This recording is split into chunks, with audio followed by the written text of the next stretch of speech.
Le Seigneur soit avec vous. Évangile de Jésus-Christ selon saint Jean.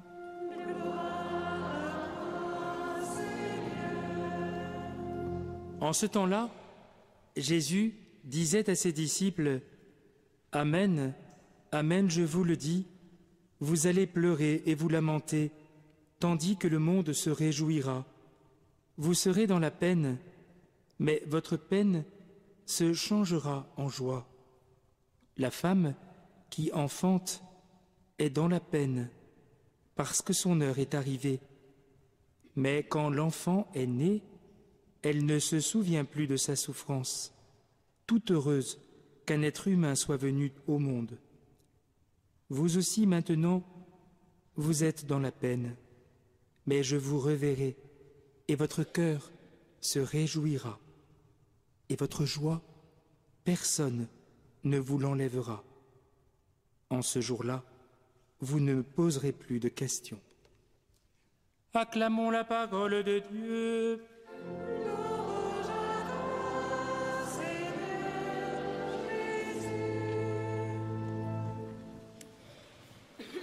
Vous l'avez bien compris, nous continuons à célébrer la liturgie de l'Église pendant cette neuvaine, et par conséquent, nous prenons les textes du jour.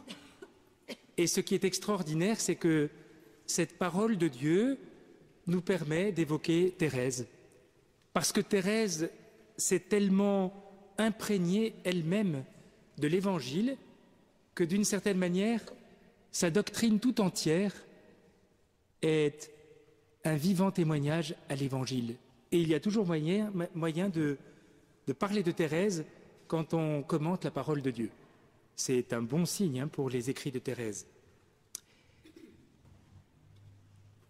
Vous avez entendu dans le récit des Actes des Apôtres l'arrivée de Paul à Corinthe.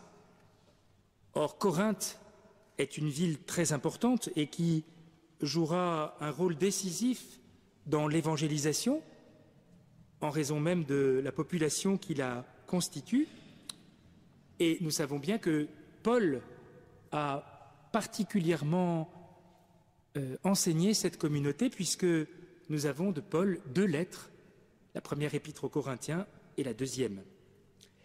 Et évidemment, quel est le texte qui a marqué Thérèse, dont elle parle dans le manuscrit B, quand elle explique la manière dont elle a découvert sa vocation?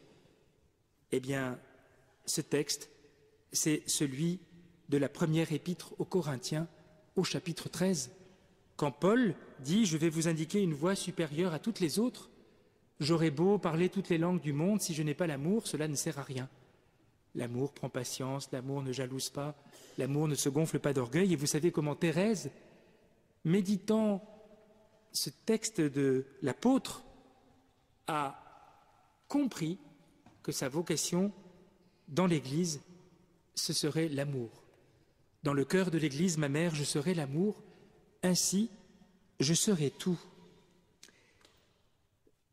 Et ce qui nous touche évidemment dans ce qui est arrivé à Paul à Corinthe, ce qui peut paraître simplement un fait divers, Paul qui est pris à partie, on l'amène devant un tribunal, devant Gallion, proconsul en Grèce. Voilà, on pourrait se dire, mais pourquoi nous raconter tout cela? Quel intérêt cela peut-il avoir? Celui de nous montrer comment, à travers les événements de la vie de l'apôtre, Dieu le conduit.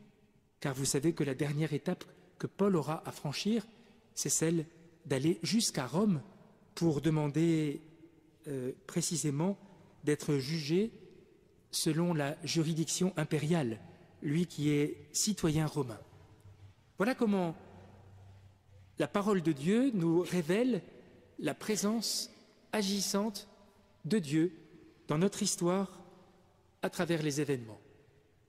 Et quel émerveillement de penser que Thérèse, au fin fond de son Carmel, préoccupée par le sens de sa vie, donnée, voulant expérimenter toutes les situations par amour de Jésus, par amour pour Jésus, et n'étant pas en paix parce qu'elle découvre qu'elle est en quelque sorte limitée dans sa vocation de carmélite, quelle merveille de penser que Thérèse a trouvé le sens de sa vie et de sa vocation en lisant l'apôtre Paul.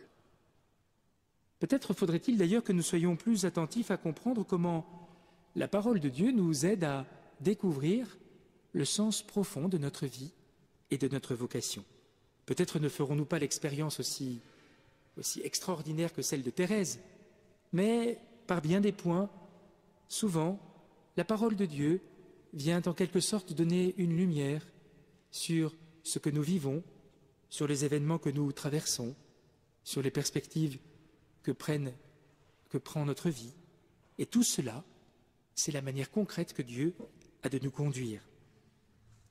Dans l'évangile de ce jour, Jésus fait une révélation étonnante aux apôtres. C'est avant de partir au jardin des Oliviers, il enseigne ses apôtres qui viennent avec lui de partager le dernier repas. Et Jésus les prévient de la peine qu'ils vont éprouver, de la souffrance qu'ils vont connaître. Souffrance peut-être amplifiée parce que, au moment où eux-mêmes se lamenteront, le monde se réjouira. Quelle expérience particulièrement douloureuse que d'être dans la peine, alors que d'autres, pour les mêmes raisons, expriment leur joie. Nous l'avons compris, c'est l'annonce de sa passion et de sa mort, la joie de ceux qui pensent avoir anéanti Jésus, la douleur des apôtres qui voient leur maître mis à mort. Vous allez pleurer et vous lamenter. Mais Jésus va donner un sens à ce que les apôtres vont avoir à traverser. Et pour l'exprimer, Jésus prend l'image de la femme enceinte. Cette femme qui est dans les douleurs de l'enfantement et qui, une fois la naissance intervenue, ne se souvient plus de sa souffrance, heureuse qu'un être humain soit venu au monde. C'est exactement l'expérience que les apôtres vont vivre avec la mort de Jésus et sa résurrection. Douloureux enfantement à la vie nouvelle, mais qui, en quelque sorte, établira les apôtres dans une joie que personne ne pourra plus leur enlever. Une joie tellement forte que plus jamais personne ne pourra les priver de cette joie. Les apôtres qui verront Jésus ressuscité le 3e jour seront désormais habités par une joie céleste, une joie qui dépasse toute épreuve, toute contrariété que nous pouvons connaître sur la terre. Et là encore, quelle lumière pour comprendre la vie de Thérèse. Thérèse n'a qu'un seul amour dans sa vie, c'est Jésus. Pour ta seule joie, Jésus, je m'offre à ton amour miséricordieux, avons-nous chanté au début de cette messe. Thérèse n'a qu'un seul amour, c'est Jésus. Et Thérèse va connaître les douleurs d'une femme dans les douleurs de l'enfantement, elle qui, évidemment, n'a pas conçu la vie, mais ces douleurs, ce sont celles qui, au cœur d'un monde qui commence à sombrer dans l'athéisme, va porter par la foi ceux qui ne croient pas en Jésus. Thérèse a conscience que l'épreuve qu'elle traverse est une manière pour elle de porter dans la souffrance ce mystérieux enfantement de l'humanité à la vie nouvelle que Jésus nous propose. Et Thérèse va donc s'investir pleinement dans cette souffrance, non pas par masochisme, non pas parce que Thérèse aurait des conceptions tordues de la manière de vivre unie à Jésus, mais parce qu'elle prend conscience que c'est le seul chemin par lequel elle va, avec Jésus, sauver des âmes. Elle dit même qu'elle est prête à rester à la table des pécheurs aussi longtemps que ce sera nécessaire. Elle n'y restera pas longtemps, puisqu'à 24 ans, elle s'envolera vers le ciel, mais l'expérience qu'elle a vécue, non seulement de sa souffrance physique, mais surtout de sa souffrance spirituelle, la nuit de la foi qu'elle a pu connaître dans la dernière année, tout cela l'a préparée à cette joie que plus personne désormais ne peut lui enlever, la joie d'être unie à son époux qu'elle a tant désiré sur la terre. Thérèse parle étonnamment de la vie présente comme d'un exil. Alors peut-être cela nous surprend-il un peu. Je pense à une personne qui, hier, le jour de l'Ascension, m'a répondu à une phrase que je lui exprimais. Je lui ai dit « Nous sommes faits pour le ciel », ce qui est vraiment le sens de la fête de l'Ascension.